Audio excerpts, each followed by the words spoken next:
preacher was driving down the freeway towards the airport. He was going to the airport to pick up his son, who just about a year ago had gone to Vietnam. Just minutes earlier, he had left home, and his wife said, "Honey, as quick as the plane lands, be sure and call me." She said, "I can hardly wait to hear his voice." Of course, he promised his wife that he would. And as he drove down the highway towards the airport, he got to thinking about how time passes by. Why, it seemed just yesterday that his son was just a little boy playing around the house.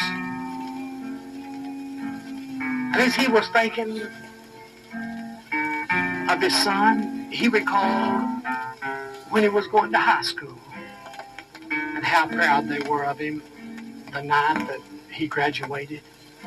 And then he remembered the day that he got his call to come to service for our country.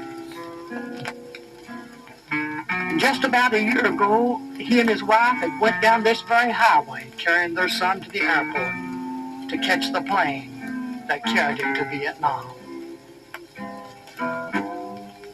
He recalled when they called out his flight number, how he and his wife went as far as they could go. They could go no further. And just before he boarded the plane, he remembered the son as he put his arm around his mother's neck. And he said, "Mama, don't worry. I'll be back." Then he remembered the son laid his hand on his shoulder. He said, "Dad, just pray for me. Just have a little church to pray for me. I'll be back." And then they had to watch him. They felt so helpless as he boarded the plane. He paused at the top of the steps and waved goodbye to them. Then they watched the planes that taxied down the runway. And they stood there with tears in their eyes. And they watched the planes. It was just a speck in the sky. But at last, today their son was coming home. In just a few minutes, he'd see his boy. He pulled into the airport parking lot and he checked his watch. Just a few more minutes. He went into the waiting room and sat down, and he tried to read a paper and he couldn't read it, and he laid it aside. And in a few minutes, he checked his watch again. Checked his watch again. Checked his watch again. Checked his watch again. Checked his watch again. Checked his watch again. Then he heard the announcement on the intercom system that they had lost contact with the plane. He sat there for a few minutes and it seemed like an hour. Then he heard the announcement again on the loudspeaker that anyone with loved ones on flight 205 to come to the ticket office. He, along with some other folks, walked up to the ticket office. And when he got there, he heard the sad words.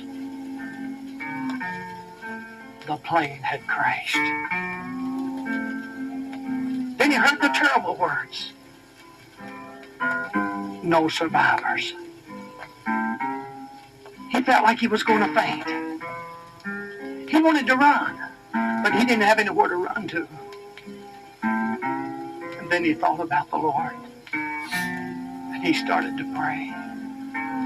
He said, "Lord, we loved him so good. I don't understand why this had to happen. But Lord, I claim your promise anyhow.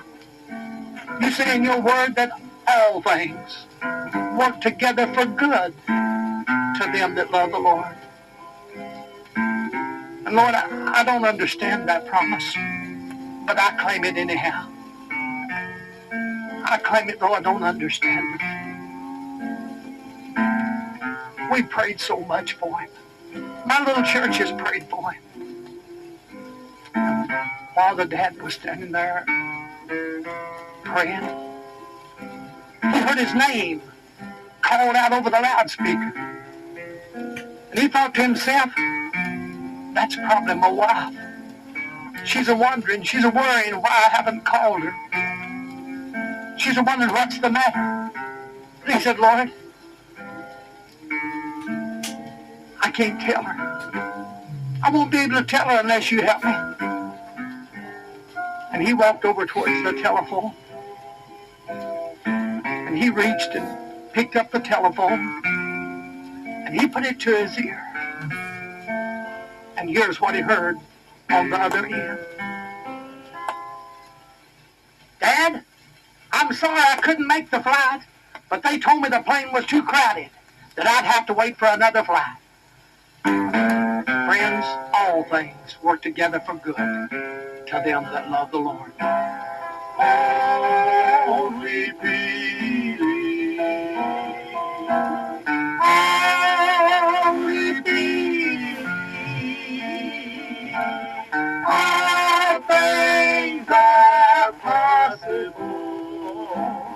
Only believe.